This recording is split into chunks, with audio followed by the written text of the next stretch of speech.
Hello, it's TJ. Giving you another rant because I owe you one. Trying to do these regularly and it ain't happening. I don't know. Maybe I'm just not mad at everything like I used to be. I think I'm just now disgusted and I let it pass. Or I don't jump right on it when I am annoyed by something. But we'll see. We'll get as many out as we can. I'm recording this in my car because that's what you're supposed to do. That way my wife doesn't have to listen to me yell from the other room. So I'll make it easy on her, and I can be louder and more of a my ranting self. Anyway, thing I thought I'd talk about today is Project Hail Mary. Yes, I'm probably 2 weeks late on it. We saw it 2 weeks ago or so, and the internet is raving about it. What a wonderful film. People, like the critics, are saying see it on the largest screen possible. A friend of mine randomly on Facebook, see it on the largest screen possible. Really? Okay, spoilers. This is our spoiler warning. I'm going to talk about this movie and tell you everything that annoys me. Not everything, just enough to fill up a rant. So we went to see Project Hail Mary. I was looking forward to it. I saw the previews. I'm like, this looks cool. I like space movies. I like saving the world movies. I hate this angle. I'm going to hide my chin over here, my neck over here. But I like saving the world movies as long as they're not stupid and cloying. I saw The Martian. I liked it until the very end, which I thought the ending was stupid. So I thought I'd like this film. The filmmakers, Lord and Miller, have made stuff that I was interested in, TV shows and stuff. They've got a great sensibility, very funny. So what's not to like about this? I didn't talk my wife into going. She kind of wanted to see it, but partly because everyone is saying how fantastic it is. And Ryan Gosling is, a reasonably charming guy. So we go to see the film, and about, 45 minutes in, we're like, is this it? Is this all there is?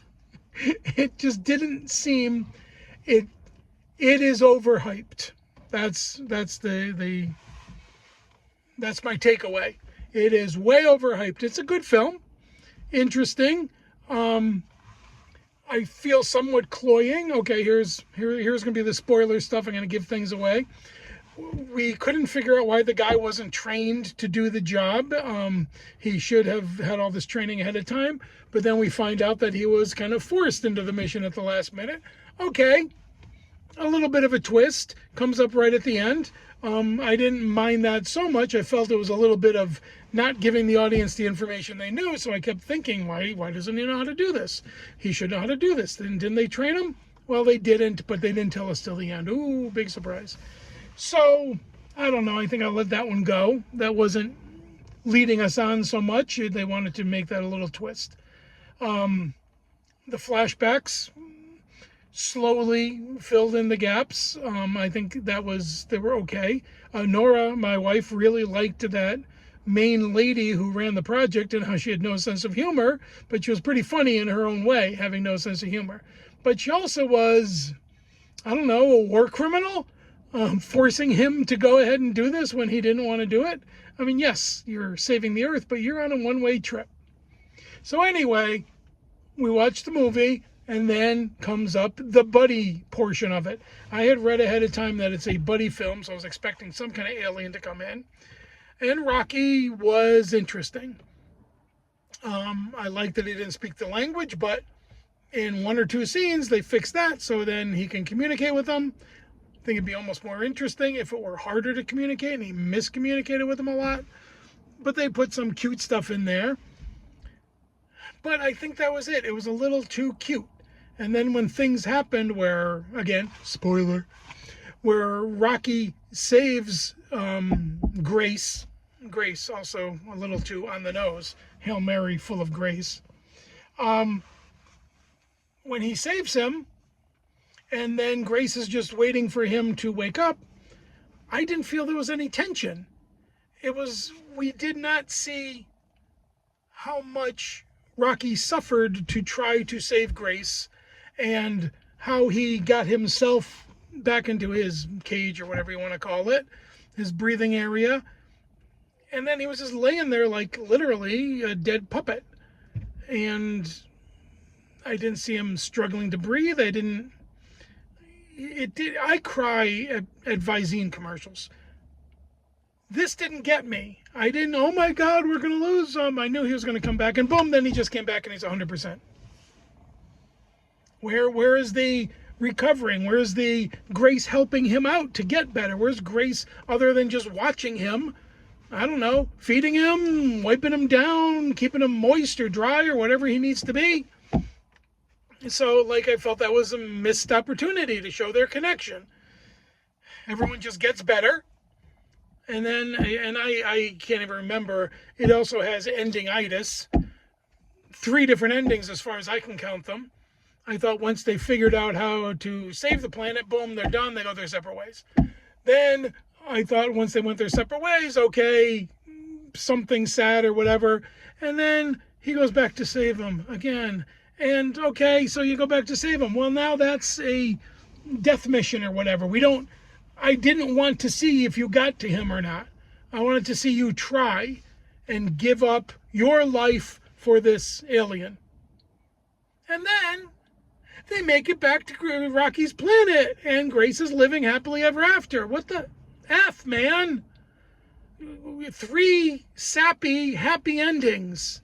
And even with that, they're great. Rocky is talking to him about getting him back to his home planet. Oh, come on.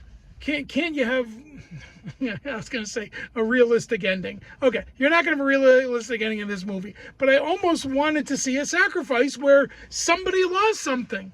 Everyone lived, every planet got cured, and Grace lives happily ever after, or gets returned to Earth by Rocky and his people on his planet. So, it was a nice little cartoon. I don't know. Overrated. I'd give it maybe 7. I give everything a 7. 7 out of 10. Good, interesting. Oh, and the comment about see it on the largest screen you can. Are you kidding me? The spaceships didn't look anything special. I couldn't figure out the layout of Grace's spaceship.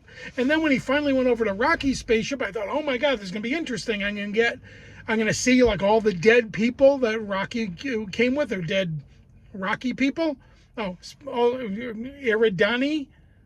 Their planet is Erid. Spelled backwards Dire. The Rocky, their planet is in Dire Straits. Too little, again, on the nose. Anyway, I thought we would sympathize with him. Here's how his ship looks. Oh my God, you had to bury these people. You're all alone. No, it was strings. I couldn't tell what the hell his spaceship was. So that brought no connection. And then, and there was another thing I was going to talk about. I know I lost it. I should write these things down. But nonetheless, it did not. I cry at everything, and I did not cry at this. I did not see him do a wonderful thing. I didn't see him give up his future for Rocky. He did, but it didn't sit well. So anyway, go see it. Oh, I know what I was going to say. The biggest picture, biggest screen ever. When you saw outer space stuff, it was just like random light flashes coming across the screen. It wasn't gorgeous or realistic. You're like, oh my God, I feel like I'm in space. No, I felt like I was in, if you ever go to the O'Hare Airport and you travel from one terminal to another in that underground walkway, they have all these neon lights and music playing as you go through. That's what it was. I'm like, this is it. Just blurry lights shooting at me. Oh, that's gorgeous. No, don't see it on the biggest screen. See it on your phone. So yeah, I'm not good with the story. Too many endings. The character connection wasn't as good as everyone seems to. It didn't feel to me as tight as everyone else did. People cried at this. I did not. What I say? Too many endings. It's not an amazing. You want to see an amazing outer space movie? Gravity. Again, pat ending, kind of dumb, but that first 11-minute scene, freaking amazing. That's what an outer space scene should be, in my opinion. This, I didn't buy it. 2010, the year they made contact, I think it had a subtitle. The scene where they're crossing from one ship to another, and is it John Lithgow is like hyperventilating? That was panicky. That I felt like, oh my God, I'm going to fly out into space any minute. This didn't do it for me. 7. Review sounds more like a 6. Okay, that's my thoughts on Project Hail Mary with spoilers. And I'm glad I got another rant in the can. Okay, enjoy it. Rant in the can. Maybe that's what I'll call this channel. Okay, guys, have a great one. I hope to get this posted soon. Talk to you soon. Bye.